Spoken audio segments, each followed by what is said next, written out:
औज़ुबिल्लाहि मिनश्शैतानिर्रजीम बिस्मिल्लाहिर्रहमानिर्रहीम। मुअज़्ज़िज़ नाज़रीन, अस्सलामु अलैकुम व रहमतुल्लाहि व बरकातुहू।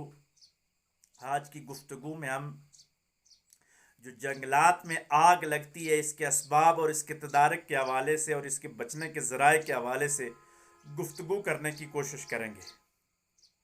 बदकिस्मती से हर साल इस्लामी जमहूरिया पाकिस्तान के जितने भी जंगलात हैं, इनके अंदर आग लग जाती है और आग हमारी आवाम की बड़ी ही छोटी सी कोताहियों की वजह से लगती है, लेकिन वो आग इतना नुकसान कर जाती है कि उसका नुकसान का जो तदारक है वो हम सदियों तक भी नहीं कर सकते। छोटे छोटे जो पौधे होते हैं वो ज़ाया हो जाते हैं। परिंदे जिन्होंने अंडे दिए होते हैं इस मौसम में, उनके बच्चों का वक्त होता है, वो अंडों पे बैठे होते हैं, वो परिंदे जल जाते हैं, उनकी नस्लों का खात्मा हो जाता है, जंगली हयातात और नबातात का नुकसान हो जाता है, और चरिंद और परिंद इंसान को कोसते हैं और बद्दुआएं देते हैं कि इंसान ने दोज़ख का माहौल इस दुनिया में बना दिया है। होता क्या है कि राह चलते हुए बाज़ औक़ात जो हमारे सिगरेट नोशी करने वाले हजरात हैं वो दिया सलाई जलाते हैं, या अपना सिगरेट जब जलाते हैं तो वो जो दिया सलाई है वो वहाँ नीचे फेंक देते हैं। उनको ये मालूम नहीं कि खुश्की के जो महीने होते हैं जिनमें बारिशें नहीं होती, अप्रैल, मई, जून और जुलाई में, जून तक तो ख़ास करके आप दिया सलाई कभी भी बुझाए बगैर ज़मीन पे ना फेंके।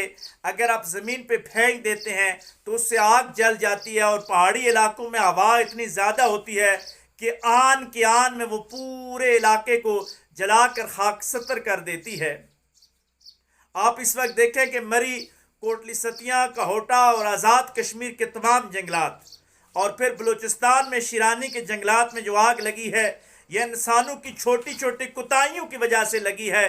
लेकिन उसके बुझाने के लिए पूरी रियासत भी अमल में आ गई, लेकिन हमारी रियासती मशीनरी इतनी नहीं है कि हम आग को बुझा सकें। ना मसनूई बारिश करने का इंतज़ाम, ना हेलीकॉप्टर का वो इंतज़ाम, और आग जलती गई और उसने पूरे जंगलात तबाह कर दिए। शिरानी में चलगुज़े के वो पूरे के पूरे जंगलात राख हो गए।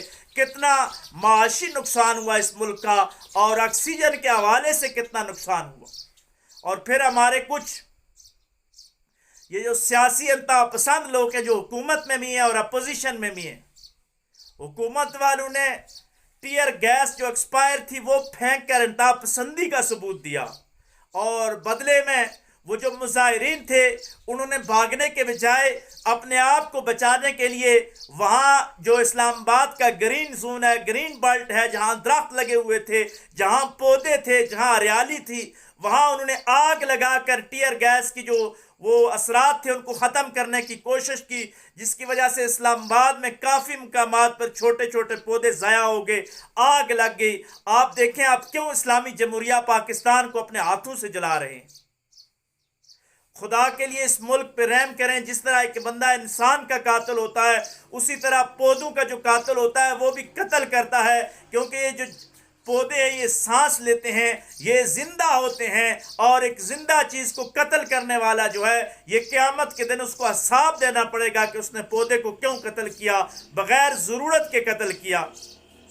ये जो पौधे हैं ये हमें ऑक्सीजन देते हैं, ये अल्लाह का जिक्र बुलंद करते हैं, ये रूहानी तौर पर हमें सुकून फराहम करते हैं, नफ्सियाती तौर पर हमें सुकून फराहम करते हैं, माहौलियाती आलूदगी से हमें बचाते हैं, ये हर हाल में इंसान को फ़ायदा देते हैं। और ये कमबख्त इंसान अपने छोटे छोटे मफादात के लिए इसको जला कर खाकसतर कर देता है, इसको जला देता है और पूरे के पूरे जंगलात को तबाह बर्बाद कर देता है। खुदा के लिए इस रवश से बचें और एहतियात का दामन हर आदमी न छोड़े। कोई भी आदमी दिया सलाई जलाए, किसी भी जगह आग जलाए तो उसको बुझा के वापस जाए। आपकी छोटी सी गलती, आपका छोटा सा एक एडवेंचर जो है वो पूरे जंगलात को तबाह कर देता है।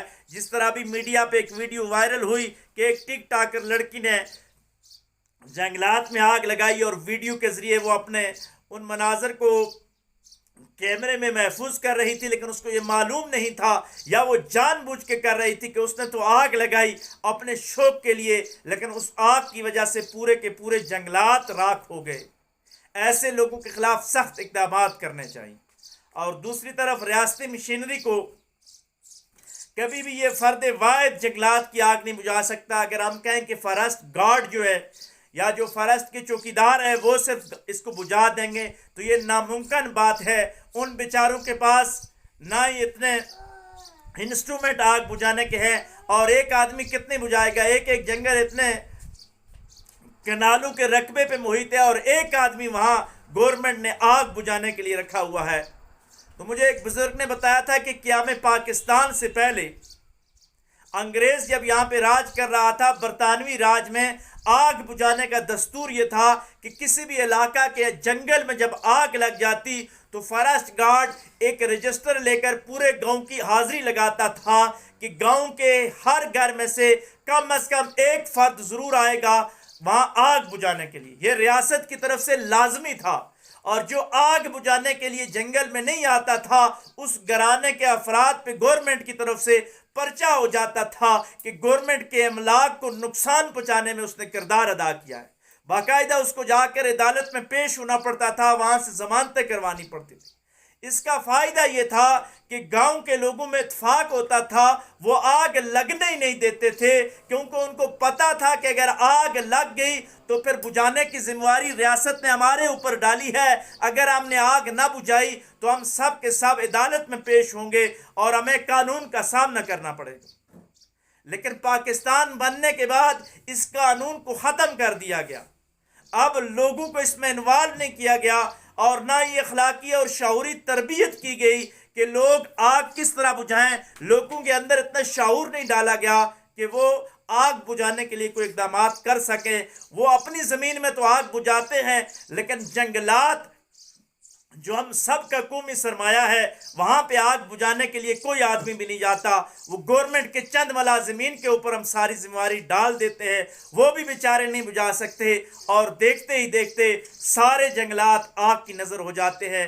गवर्नमेंट को इस हवाले से कवानीन भी बनाने चाहिए कि वहाँ की जो लोकल कम्युनिटी है, जिन जंगलात के पास जितने भी लोकल लोग रहते हैं, उनको भी इसके अंदर शामिल किया जाए कि आग बुझाने के प्रोसेस में उनके ऊपर बाकायदा रियासत जिम्मेदारी डाले कि वो आग बुझाना उनके फ़राइज़ में शामिल हो। जो लोग गांव के लोग आग ना बुझाएं उनके खिलाफ रियासत एक्शन करे। इस हवाले से ये फ़ायदा होगा कि आग लगे भी कम, क्योंकि गांव के लोग आग लगने ही नहीं देंगे, क्योंकि उनकी जिम्मेदारी हो जाएगी। और दूसरी तरफ आग बुझाने का जो प्रोसेस है वो भी जल्दी मुकम्मल हो जाएगा, और हमारे खित्ते के जंगलात महफूज हो जाएंगे। अगर हमने जंगलात की हिफाजत ना की, हमने पानी की हिफाजत ना की, तो यकीन जानिएगा कि क्लाइमेट चेंज के इतने ज़्यादा असरात आ रहे हैं कि बहुत जल्द ही हम लोग इतना पछताएंगे कि हमारी ज़िंदगी अजीरान होकर रह जाएगी।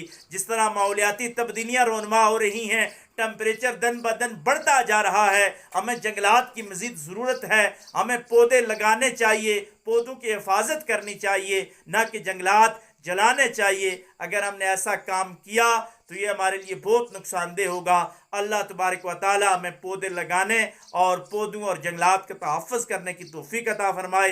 व आखिर दावाना अनिल हम्दुलिल्लाहि रब्बिल आलमीन।